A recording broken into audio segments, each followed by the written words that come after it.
Welcome to the Infinite Campus for Middle School Teachers video on verifying editing categories. We will walk through the process of accessing and reviewing the Middle School Assessing Learning and Grading Framework document and verifying category setup. From the JCPS website, we will begin by selecting Students and Families. From there, we will select Handbooks and Frameworks.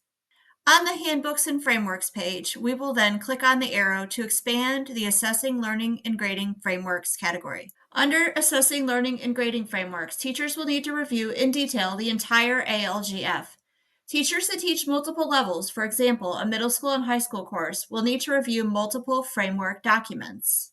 The ALGF then opens in PDF format for viewing and/or printing. In this video, we will review page 8 of the ALGF, which is Category of Academic Grades.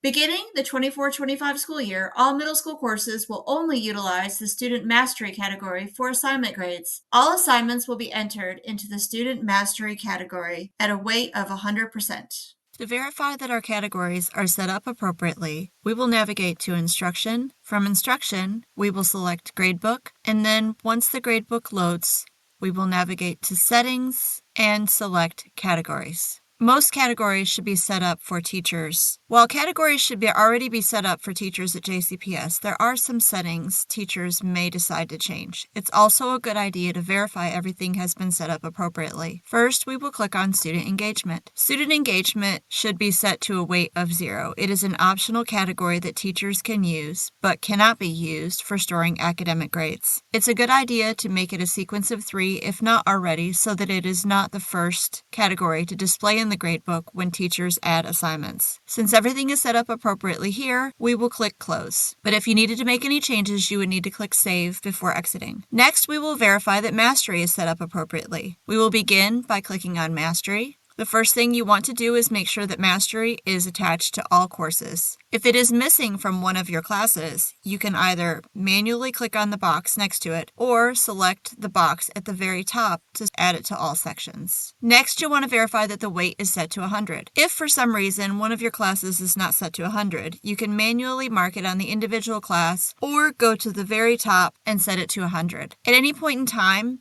if you need to restore things back to default, you can click Reset to Default. Next, you want to verify the sequence is set to 1. Here it is already set to 1, so there is no changes necessary. We will not select Exclude from Calculation because all assignments will go in the Mastery category and be part of the academic calculation. Drop Lowest Score may be used. Drop Lowest Score will automatically drop the lowest score by percent and not points. So if one student's lowest score is on a 10-point assignment and another student's lowest score is on a 100-point assignment, then the appropriate score will be dropped, which means the student's points out of points possible will be different. The default scoring type can be changed. When teachers add new assignments, the default points for any new assignments will be 100 points. However, if teachers are creating 10-point assignments or 50-point assignments or anything else like that, it can be changed so that the default is different than 100. In this example, we'll change it to points, and then we'll change the default points to 10. Again, this is not a necessary adjustment. It's just something that can be done if teachers prefer. Next, I will select Save. Clicking Save saves all of my updates, and then I will click Close.